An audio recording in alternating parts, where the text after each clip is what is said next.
이번엔 태종 때 일이요. 태종 12년 사헌부에서 보고서 하나가 올라와. 근데 내용이 거시기요. 박저생이라는 인물에 관한 보고서요.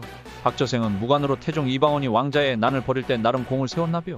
그리고 박저생의 아버지 박침은 고려 때 관직에 나갔고 나름 절개와 덕망으로 이름 있는 선비였디야. 근데 보이는 것이 다가 아니오. 보고서에는 박저생이 아버지 박침이 죽고 나자 아비의 첩을 자기 첩으로 취했다는 거요. 개족보요. 이게 말이 되는 거요. 아무리 부자유치녀도 공유할 것이 따로 있지. 노비라도 어쩌든 아버지의 여자 아니오. 그래서 태종이 사헌부에 사건을 조사하라고요. 근데 이게 파면 팔수록 막장이요. 첩의 이름은 파독이라고 혀. 신부는 노비인데 인물은 굉장했디야. 이런 경우는 빼어난 외모가 축복이 아니오. 그리고 원래 이 파독은 아들 박저생의 종이었대. 박저생은 어머니가 일찍 죽고 나서 성격이 안 좋아졌다고 하는데 기생 끼고 놀다가 탄핵당하고 부인을 적세로 까서 탄핵당하고 이전부터 문제가 많았대. 정리하면 여자 좋아하고 부인과 사이가 안 좋았던 박저생이 외모가 빼어난 노비 파독을 첩으로 삼은 거예요. 근데 박저생이 출장 갔을 때 아버지 박침이 파독을 자신의 방으로 부른 거예요.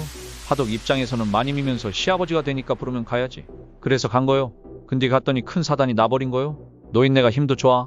아들의 첩인 파독을 겁탈해버리고 자신의 첩으로 삼은 거예요. 뭐 이집트 데미지요? 조선에선 데미지가 흔한 일이었나벼. 그래서 박저생은 눈뜨고 코가 아닌 첩을 빼앗겨버린 거예요.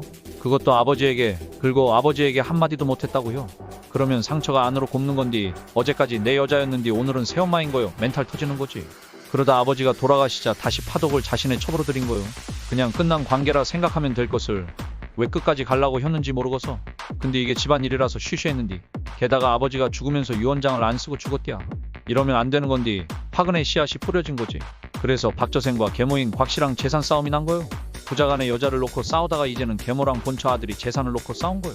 재산을 지키고 싶었던 계모 곽씨가 사헌부의 전처 아들이 아버지 여자를 범했다고 찔러버린 거요. 집안 잘 돌아가. 전말이 밝혀지자 계모 곽씨는 남편과 집안의 치부를 세상에 알린 죄로, 박저생은 아버지의 여자를 취한 죄로, 파독은 부자간에서 왔다 갔다 한 죄를 처벌돼요. 근데 생각해보면 파독은 억울할 것 같죠. 노비종이 무슨 힘이 있어? 노비종이 난 절개를 지키고 싶어요라고 하면 그걸 들어줄 리도 없고. 하여튼 박저생은 곤장 100대와 유배형을, 곽씨는 곤장 90대와 강제노동형을, 파독은 장 100대에 벌금형에 처해줘. 근데 항상 궁금한 건디 장 100대 맞으면 안 뒤지는 거요?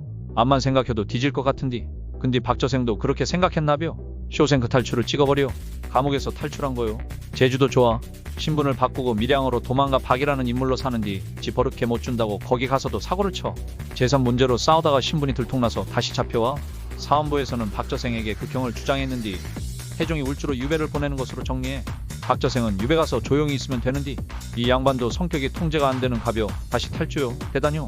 유배지에서 탈주여서 강화도로 도망쳤디야. 그럼 거기서 조용히 있어야 하는디 또 사고를 치고 다시 잡혀. 박저생을 벼르고 있던 사헌부에서는 이번에는 무부재로 사형을 주장해요. 조선이 유교 국가잖요. 불효 근계 호로 자식이다고 혀서 차명을 해야 한다는 거요. 요즘으로 치면 검찰이 사형 구형한 거지. 이 소식을 들은 박저생은 감옥에서 스스로 목숨을 끊어.